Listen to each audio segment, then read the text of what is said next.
sejahtera untuk kita sekaliannya. Shalom. Kita bersyukur kepada Tuhan Yesus Kristus kalau pada hari ini kita jumpa lagi dalam episode yang ke-7, hidup dalam penggembalaan yang benar. Oleh karena itu, Bapak Ibu sekalian yang ada di tempat ini maupun para pendengar YouTube ini dimanapun kita berada, saya berharap kita semua dapat diberkati Tuhan. Oleh karena itu harapan saya bagi kita semua, mari kita ikuti sungguh-sungguh pemberitaan firman Tuhan ini supaya benar-benar menjadi berkat kepada kita sekaliannya. Haleluya. Nah, saudara-saudara dikasih oleh Tuhan, hidup dalam penggembalaan yang benar. Hidup dalam penggembalaan yang benar dalam sesi yang ke-7 ini, saudara dikasih oleh Tuhan, saya berbicara bahwa hidup dalam penggembalaan yang benar berarti berada dalam rencana Tuhan. Kalau berada dalam rencana Tuhan, berarti saudara dikasih oleh Tuhan, kita akan tertolong. Iya, Yeremia pasal 29 ayat 11, kita akan perhatikan firman Tuhan ini. Yeremia 29 ayat 11. Iya. Sebab aku ini mengetahui rancangan-rancangan apa yang ada padaku mengenai kamu. Sebab aku ini mengetahui rancangan-rancangan apa yang ada padaku mengenai kamu. Demikianlah firman Tuhan. Demikianlah firman Tuhan. Yaitu rancangan damai sejahtera. Yaitu rancangan damai sejahtera. Dan bukan rancangan kecelakaan. Bukan rancangan kecelakaan. Untuk memberikan kepadamu hari depan yang penuh harapan. Untuk memberikan kepada kita masa depan yang penuh harapan. Oleh karena itu Bapak Ibu sekalian, saudara-saudara yang saya kasihi, firman Tuhan ini berkata bagaimana kita masuk dalam rencana Tuhan, ikut dalam rencana Tuhan. Sebab Tuhan sudah punya rencana atas hidup kita semuanya. Jadi bukan rencana kita yang harus kita tonjolkan, tapi marilah kita mengikuti rencana Tuhan. Oleh karena itu, orang yang hidup tergembala dengan benar, saudara dikasih oleh Tuhan, ikutlah rencana Tuhan. Ikutlah rencana Tuhan. Oleh karena itu, saudara-saudara dikasih oleh Tuhan, kita perhatikan firman Tuhan dalam Yeremia pasal 23. Ini saudaraku, kita akan perhatikan, kita akan bahas tentang saudaraku para gembala yang tidak berada dalam rencana Tuhan. Para gembala yang tidak ada dalam rencana Tuhan dan gembala yang ada dalam rencana Tuhan. Kita akan buka Yeremia pasal 23. Dimulai ayat pertama. Iya. Yeremia 23 ayat pertama demikian. Celakalah para gembala yang membiarkan kambing domba gembalaanku hilang dan terserak. Demikianlah firman Tuhan. Di sini dikatakan, celakalah para gembala. Nih saudara, celakalah para gembala. Karena apa? Karena para gembala tidak menggembalakan domba-dombanya Tuhan dengan benar. Para gembala tidak menggembalakan domba-dombanya Tuhan dengan benar. Maka Tuhan berkata, celakalah.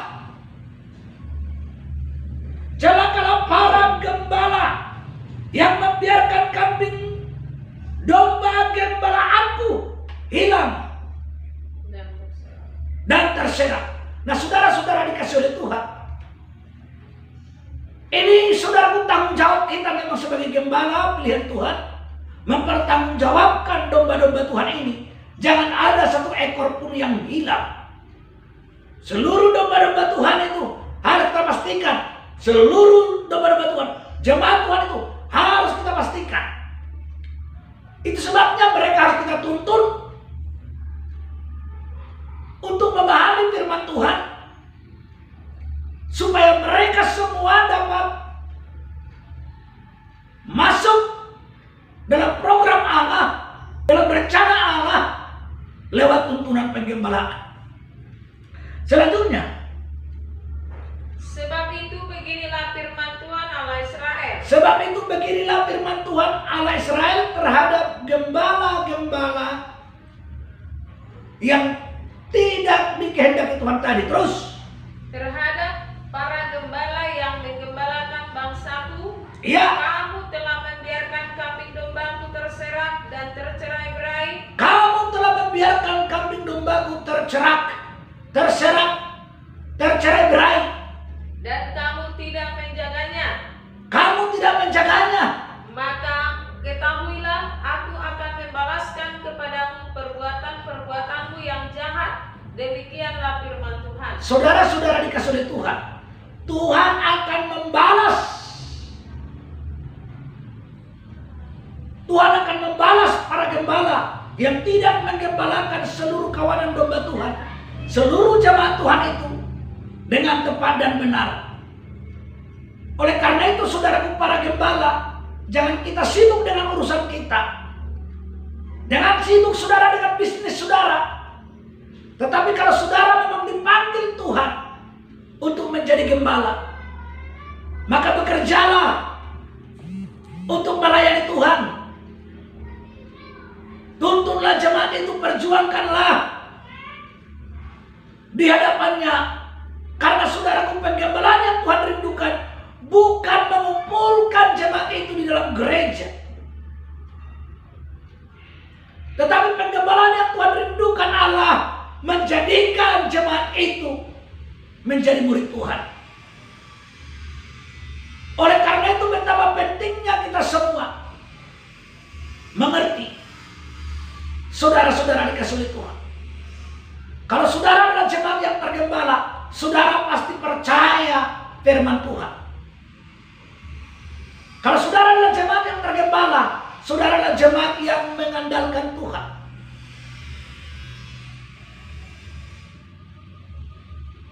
Jemaat yang tergembala itu adalah pasti mengandalkan Tuhan. Yeremia 17 ayat 7, perhatikan. Demikian firman Tuhan, Yeremia 17 ayat yang ke-7. Iya. Berkatilah orang yang mengandalkan Tuhan, Diberkatilah orang yang mengandalkan Tuhan, yang menaruh harapannya pada Tuhan. Saudara dikasih oleh Tuhan, diberkatilah orang yang mengandalkan Tuhan. Ini memang teori.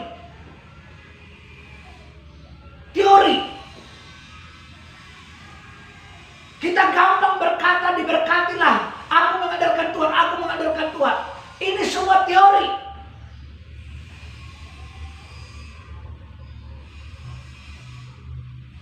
Terus baca, ulang baca. Demikian firman Tuhan, diberkatilah orang yang mengandalkan Tuhan, Diberkatilah orang yang mengandalkan Tuhan, yang menaruh harapannya pada Tuhan. yang menaruh harapannya kepada Tuhan. Kita melihat, saudara dikasih oleh Tuhan, kalau kau andalkan Tuhan, pasti kau diberkati Tuhan. Kalau kau taruh harapanmu kepada Tuhan, pasti kau diberkati Tuhan. Tapi seperti apa? Kan ini semua kan teori. Seperti apa kamu mengandalkan Tuhan? Kita akan lihat contoh orang mengandalkan Tuhan. Saudara dikasih oleh Tuhan, dalam kitab Yunus tentang kota Niniwe, kita akan melihat di sini, karena mereka adalah orang yang percaya, orang yang berada dalam penggembalaan, tetapi mereka selama ini telah lari dari jalan Tuhan, lari dari kehendak Allah. Jadi Tuhan ingin menurunkan bencana bagi mereka. Tapi sikap bagi jemaat yang tergembala, ketika kamu sadar, ketika kamu percaya firman Tuhan, saudaraku, sikap apa yang ingin kau lakukan? Tanda kamu mengandalkan Tuhan. Di sini kita melihat bahwa kota ini sudah diancam 40 hari lagi akan terjadi bencana yang luar biasa, bencana yang maha dahsyat. Karena apa? Kepada anak-anak yang dikasihinya, kepada umat gembalaannya. Kalau Tuhan ingin melakukan sesuatu penghukuman, kalau Tuhan ingin melakukan sesuatu bencana, Tuhan melakukan memberitahukan terlebih dahulu melalui hamba Tuhan. Itulah Yunus pada waktu itu. Tapi apa sikap mereka? Kita akan coba baca. Yunus pasal 3 ayat yang kelima demikian. Yunus pasal 3 ayat yang kelima ya. Orang Niniwe percaya kepada Allah. Orang Niniwe percaya kepada Allah. Ini tanda orang percaya. Tanda orang percaya ada sikap, ada tindakan yang dilakukannya. Apa tindakannya? Lalu mereka mengumumkan puasa dan mereka baik orang dewasa maupun anak-anak mengenakan kain kabung. Nah, saudara dikasih oleh Tuhan, kita melihat tindakan nyata bagi orang yang mengandalkan Tuhan. Ketika ada sesuatu yang dipergumulkan, bahwa ada sesuatu yang diberitahukan Tuhan, akan terjadi musibah, akan terjadi bencana, akan ada penghukuman, maka tindakan yang diambil oleh orang-orang ini, inilah jemaat yang tergembala, inilah umat gembalaan Tuhan. Mereka percaya kepada Tuhan, mereka percaya kepada firman Tuhan. Sehingga karena mereka percaya, mereka tidak membangkang, tetapi mereka belajar menuruti firman Tuhan. Maka sikap yang mereka ambil adalah menuruti firman Tuhan. Mereka mengumumkan puasa. Mereka mengumumkan puasa. Jadi saudara dikasih oleh Tuhan, jemaat yang mengandalkan Tuhan adalah jemaat yang berdoa dan berpuasa. Ini saudara dikasih oleh Tuhan. Terus kita baca lanjutnya. Nah, setelah sampai kabar itu kepada raja kota Niniwe, Iya. turunlah ia dari singgasananya, Iya. ditanggalkannya jubahnya, Iya. diselubungkannya kain kabung, Iya. lalu duduklah ia di abu. Saudara dikasih, inilah sikap mentaati firman Tuhan. Sekaya apapun kita, setinggi apapun jabatan kita, sama seperti Raja Niniwe. Dia kaya, dia pemimpin tertinggi, tetapi pada saat dia mendengarkan firman Tuhan ini, dia merendahkan diri serendah-rendahnya. Dia merendahkan diri serendah-rendahnya dan mengambil keputusan berdoa dan berpuasa. Bapak Ibu yang saya kasihi dalam Yesus Kristus, engkau berdoa dan berpuasa, itu tandanya bahwa kamu adalah mengandalkan Tuhan dalam hidup ini. Sekaya apapun kita, sebagai tanda anak Tuhan, sebagai tanda umat gembala Tuhan, marilah kita berdoa dan berpuasa. Karena berdoa dan berpuasa adalah suatu tindakan iman yang harus dilakukan oleh orang-orang percaya. Kalau kita melihat Niniwe ini, saudaraku, sangat militan sekali. Mereka begitu luar biasa. Bukan hanya orang dewasa, bukan hanya anak-anak. Coba kita baca selanjutnya.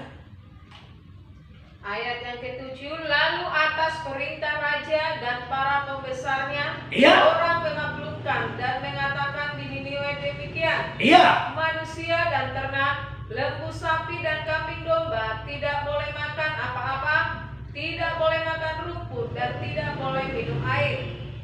Haruslah semuanya, manusia dan ternak, berselubung kain kabung dan berseru dengan keras kepada Allah, serta harus masing-masing berbalik dari tingkah lakunya yang jahat dan dari kekerasan yang dilakukannya. Sikap hati kita yang mau dilihat oleh Tuhan di sini. Sikap hati ketika firman Tuhan disampaikan, seperti apa sikap kita mendengar, seperti apa sikap kita merespon, seperti apa sikap kita menanggapi. Karena setiap firman Tuhan yang disampaikan itu adalah teguran untuk mendidik, teguran untuk mengajar, teguran untuk menyatakan kesalahan, teguran untuk memperbaiki kelakuan. Itulah tujuan firman Tuhan disampaikan oleh penggembalaan, bahwa kita memang digembalakan oleh firman dan roh. Dan firman Tuhan ini yang menuntut kita, firman Tuhan ini yang kita. Dan Roh Kuduslah yang memampukan kita. Oleh karena itu saudara-saudara dikasih oleh Tuhan, begitu ekstrimnya puasa yang dilakukan oleh orang-orang Niniwi. Inilah ciri-ciri orang yang mengandalkan Tuhan. Inilah ciri-ciri yang menaruh harapannya kepada Tuhan. Saudara dikasih oleh Tuhan, kalau saudara adalah jemaat yang tergembala, ketika saudara diperhadapkan kepada sesuatu persoalan, pergumulan, masalah dalam bisnismu, masalah dalam nikahmu, masalah dalam penyakitmu, ada sesuatu yang menggoncang hidupmu, ada sesuatu yang menggoncang rumah tanggamu. Sebagai jemaat yang tergembala, saudara dikasih oleh Tuhan, sikap yang harus kita ambil adalah mengandalkan Tuhan. Bukan memakai pikiran kita, bukan memakai logika kita, tetapi menyerah total kepada Tuhan. Menyerah total kepada Tuhan. Itu namanya saudaraku mengandalkan Tuhan. Kita hanya berdoa dan berpuasa di hadapan Tuhan. Saudara-saudara yang saya kasihi dalam Yesus Kristus, memang saudaraku sikap mengandalkan Tuhan itu ekstrim yang harus dilakukan. Saya saudaraku pernah mengalami penyakit itu tahun 2006 yang lalu. Penyakit saya gagal ginjal. Gagal ginjal. Saudara dikasih oleh Tuhan dan saya sudah cuci darah. Dan sempat saya ikuti cuci darah beberapa kali. Tetapi saudara-saudara dikasih oleh Tuhan, karena dokter ini mengatakan saya harus terus mencuci darah. Seumur hidup saya harus cuci darah. Dan dokter ini berkata hanya lewat cuci darah saya terus bisa memperpanjang umur saya. Mendengar itu saudaraku, Bapak Ibu, saya sempat stres. Saya sempat putus asa. Kenapa harus seperti ini yang kualami? Ini saudara-saudara dikasih oleh Tuhan. Beberapa teman saya, bahkan ada namanya Pendeta Rizwan Tarigan, pernah sempat bertanya kepada dokter ini. Dia bertanya kepada dokter yang menangani saya, apakah tidak ada jalan keluar, Pak Dokter, untuk Pendeta Sinaga? Maka dokter itu menjawab Pendeta Rizwan Tarigan, tidak ada jalan keluar. Satu-satunya jalan adalah dia harus cuci darah. Kalau tidak cuci darah bagaimana, dokter? Kata Pendeta Rizwan Tarigan. Dokter itu berkata, pasti mati. Dan saudara-saudara dikasih oleh Tuhan, kalau saya dikatakan tidak cuci darah, saya pasti mati. Tetapi saya bayangkan pada waktu itu, saya sekali cuci darah, saudaraku harus meletakkan uang 750.000 di rumah sakit Awal Bros Pekanbaru. Sekali cuci darah, saya harus letakkan uang 750.000. Saya bayangkan Bapak ini dikasih oleh Tuhan, saya pelayanan pekerjaan Tuhan full time. Saya berpikir uang yang kumiliki tidak ada. Semua apapun yang punya adalah milik Tuhan, kepunyaan Tuhan. Saya tidak ada punya sesuatu harta selain hanya Kristus.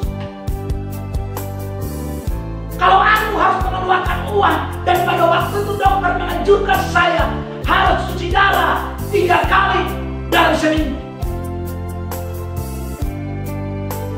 Berarti dalam seminggu, Bapak Ibu, saya harus menyiapkan uang lebih 2.150.000. Kalau 1 bulan, kurang lebih 10 juta yang harus saya siapkan untuk cuci darah pada masa itu. Memang saudaraku bukan seperti sekarang udah gak murah. ini bisa 250 cuci darah. Kalau dulu tidak demikian Bapak Ibu. Tetapi saudara dikasih oleh Tuhan. Pada waktu itu saudaraku, saya hanya berdoa menyerah kepada Tuhan. Lalu iman saya bangkit. Satu kalimat yang saya ingat dalam Mazmur pada waktu itu. Ketika firman Tuhan disampaikan, saudaraku, diselamatkannya mereka dari kecemasan mereka itu. Haleluya. Diselamatkannya mereka dari kecemasannya itu. Saya diselamatkan dari kecemasan saya. Ketemu ayatnya, coba baca. Ya. Mazmur 107 ayat yang ke-17. Iya. Ada orang-orang menjadi sakit oleh sebab kelakuan mereka yang berdosa. Ada orang-orang menjadi sakit karena kelakuan mereka yang berdosa. Dan disiksa oleh sebab kesalahan-kesalahan mereka. Dan disiksa oleh kesalahan-kesalahan mereka. Mereka muak terhadap segala makanan. Inilah yang kualami terus. Dan mereka sudah sampai pada pintu gerbang maut. Sampai saya sudah terancam mati. Sudah tinggal tengkorak terus kering terus. Maka berseru-serulah mereka kepada Tuhan dalam kesesakan mereka. Lalu saat itu ketika kita berseru dan berteriak kepada Tuhan, dan diselamatkannya mereka dari kecemasan mereka. Yang pertama saya diselamatkan adalah dari kecemasan, kekhawatiran terhadap masalah tersebut. Jadi yang terpenting ternyata ketika kita Bapak Ibu diperhadapkan kepada sebuah penderitaan, kepada sebuah penyakit yang membawa kita ingin mati, kepada sebuah masalah bisnis, kepada masalah apapun, mungkin terancam bisnismu, terancam rumah tanggamu.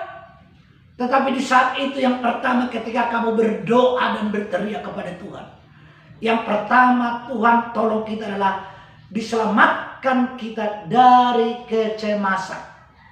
Dari kekhawatiranmu kamu ditolong Tuhan.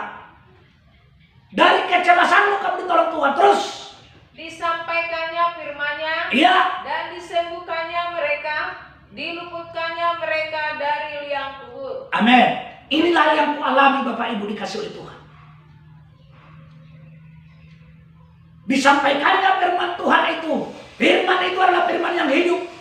Ketika masuk dalam hati kita, itulah yang berkuasa menyembuhkan kita. Saudara-saudaraku, sejak dari situ saudaraku, saya menolak untuk cuci darah. Saya tidak mau lagi melanjutkan cuci darah. Saya pulang. Sekalipun saudaraku dokter tidak kasih izin.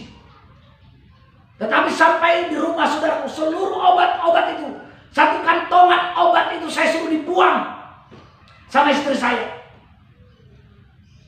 Dan saya hanya berdoa dan berpuasa. Di hadapan Tuhan saya angkat uang saya. Tuhan, kalau kulanjutkan cuci darah, berarti uang ini untuk dokter, rumah sakit. Maka hari ini saya memutuskan uang cuci darah saya tidak mau berikan ke rumah sakit atau dokter. Ini saya akan berikan kepada Tuhan. Waktu itu Bapak Ibu, daripada saya lanjutkan cuci darah, lebih bagus uang cuci darah saya beberapa kali itu saya korbankan, saya persembahkan kepada Tuhan. Saya katakan kepada Tuhan, Tuhan inilah uang cuci darah saya. Saya angkat uang saya serahkan kepada Tuhan. Tuhan, ini uang saya. Saya serahkan ini kepadamu. Aku mau ginjalku diganti oleh Tuhan. Aku mau ginjalku diganti oleh Tuhan. Dan puji Tuhan Bapak Ibu dikasih oleh Tuhan. Ketika saya melakukan itu terus, saya berdoa dan berpuasa. Saudara dikasih, karena pada dokter mengatakan pasti mati. Saya sudah sekarat, saudara. Lalu ada seorang pendeta bilang, namanya pendeta Jono Siregar, dia bilang begini, kalau Pak Pendeta masih hidup dalam bulan ini, hiduplah kau selamanya. Saya katakan, saya pasti hidup Pak Siregar. Dan puji Tuhan, dan ternyata saya hidup. Saya mengalami mujizat Tuhan.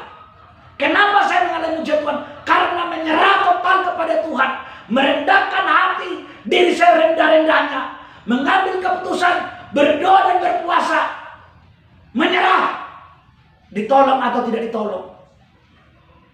Ini arti menyerah. Kita hanya masuk dalam rencana Tuhan. Kita hanya masuk kepada rencana Tuhan. Kita hanya menyerah total kepada kehendaknya. Kita hanya pasrah kepada kehendaknya. Maka pada saat itulah kita akan melihat mujizat. Bapak Ibu dikasih oleh Tuhan.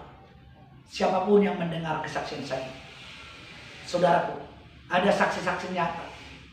Boleh saudara tanya pendeta Rizwan Kariben. Saudaraku, mereka justru berdoa untuk saya. Tapi ketika kita menyerah, ketika kita menyerah kepada Tuhan, berdoa dan berpuasa, inilah kalimat mengandalkan Tuhan. Maka saya percaya jemaat yang tergembala, saudaraku, memang saudara dikasih oleh Tuhan. Ya, saya ingin katakan bagi Bapak Ibu dimanapun berada, apapun pergumulan saudara, apapun masalah bisnis saudara, apapun masalah keluarga saudara, rumah tangga, apapun penyakit yang kau alami hari ini,